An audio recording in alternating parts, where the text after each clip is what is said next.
What's up, Cinephiles? Happy holidays! Netflix just released one of its first holiday-themed offerings for 2020. This is also a musical. It's called Jingle Jangle, A Christmas Journey. Directed and written by David E. Talbert. Here's my review coming right up. But before I begin, why don't you guys do me a favor and hit that subscribe button? We do weekly reviews of movies, TV shows, and video games. Help us reach that 1,000 subscriber mark. Now, the first thing that I've noticed upon seeing this trailer is its cast. Representation among the minority, like the blacks, is something that every Hollywood filmmaker should strive of. And I feel like when it comes to that, Hollywood has this obsession of portraying them on a state of suffering, their plight against their oppressors, which is still an important and relevant story to tell nonetheless. But you know, to see them in this new setting, in this Victorian style setting, in a storybook kind of situation where it's often filled with white characters, to see them celebrate the black joy and the ingenuity of these characters, it's refreshing for me to have these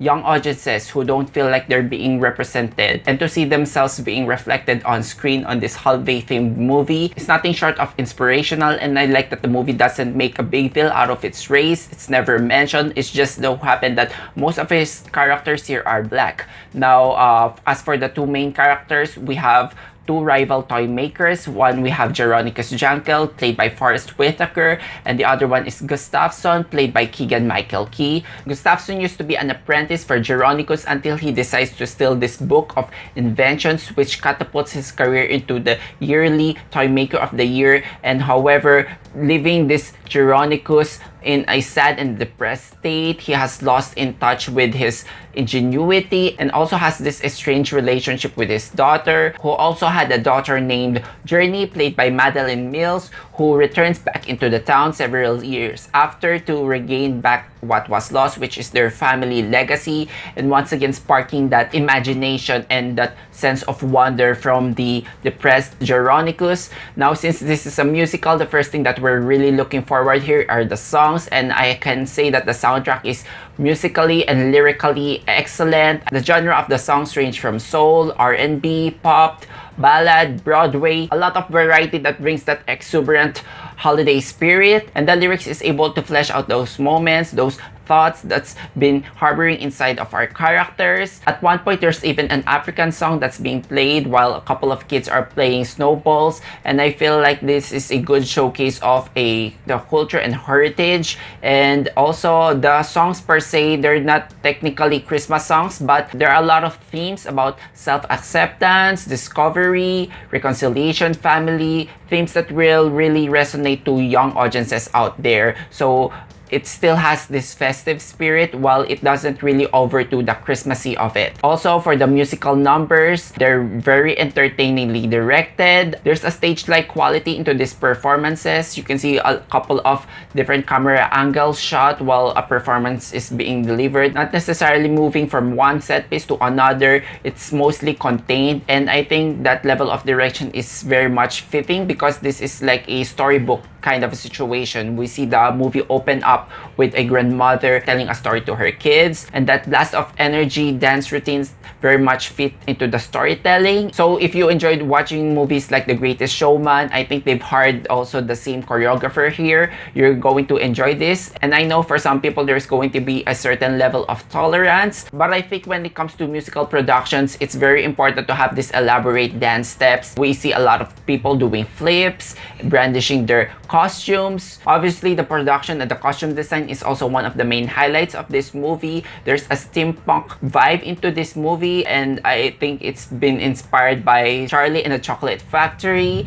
Town here is a magical town where everyone else wears these colorful dresses. The inventions here are limitless as long as you have this main ingredient, which is belief. Occasionally though, those splendid Victorian costumes, those brass designs can be overwhelming into the senses, but that is just the style of the movie, and it's one way of bringing that festive holiday spirit without reaching a point that's already unwelcome. Then we also have this body robot, which I feel like is a throwback to the 80s creature movies that we've seen. Think of E.T. in brass and gears. That is what Body 3000 is. And as for the actors, I think everyone is perfectly cast. First, Whitaker, I think we often take this actor for granted because we often see him playing the supporting roles. But you know, once you see him again playing a main role, he is actually a versatile actor. His character here is mostly in a state of sad and mopey situation, but there's still a level of warmth that he brings that it doesn't feel much of a downer. And he can actually sing too. He has this ballad and also this R&B duet,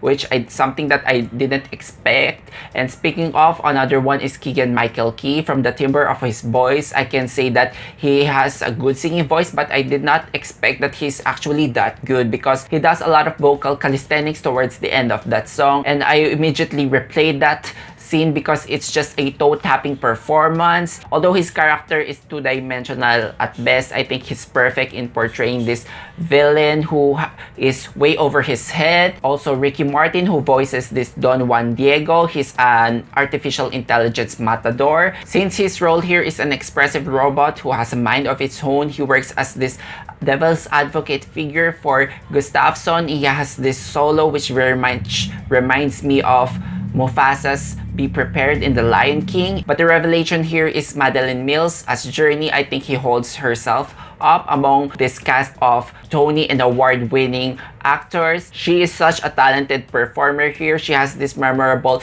song, The Square Root of Possible, and I think this girl needs to have her own Netflix show because she brings this movie into a new light. Her presence in the movie immediately picks up the mood, and her character here has been created as a paragon for intelligence and kindness, and I think it will be inspiration to a lot of young audiences here who wanted to build and invent something for themselves. And it's just so refreshing to see a character, a black young character, to be one of the forefronts of ingenuity for science, technology, engineering, mathematics. Those are the important learnings that this movie tried to impart to its audiences, because usually in fantasy movies, imagination has always been limitless, but in this movie, that imagination is just backed up with the science and the mathematics. While the show never really goes into detail in explaining the science and mathematics behind these inventions in layman's terms, so I can never really fact check if these mathematical equations ring true, but it's still wonderful to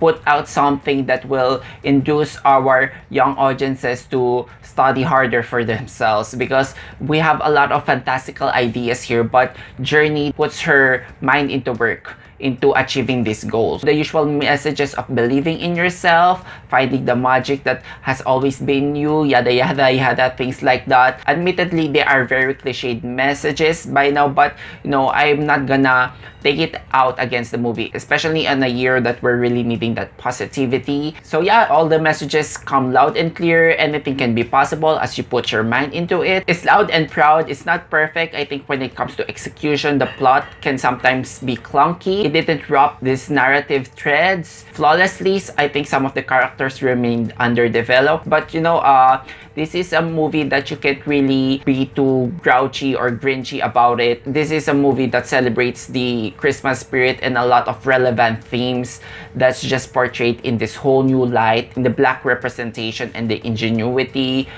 So a lot of showstopper songs in here. They've tapped into musicians like John Legend, Bruno Mars, and Philip Lawrence, so we can expect a variety of hits in here. At times it comes out overstuffed, but it remains to be inventive and it doesn't really outstay its welcome. So yes, for a holiday themed movie, if you want something that will kick off your holiday spirits, go ahead and see this. It's filled with warmth and joy. I'm not yet totally convinced that this is going to be a holiday classic, but a few years more when I revisit this, I think this has the workings of becoming one, and I would very much like to see this play out on a Broadway setting, because this movie has a lot of stage-like quality into it with its limited number of sets. But Netflix didn't really shy away from spending a lot of money in this grand costume design and production design, so it will be worth your while. I'm going to give this a 4 out of 5 stars. It's a Christmas movie that puts its heart on the right place, and for that I'm willing to overlook its minor flaws. And that's it for my review for Jingle Jangle, A Christmas Journey. Have you seen this movie? Let me know what you think in the comment sections down below. And also hit that like and subscribe for us for weekly content. Thank you so much for watching. Until then, see you on the next one.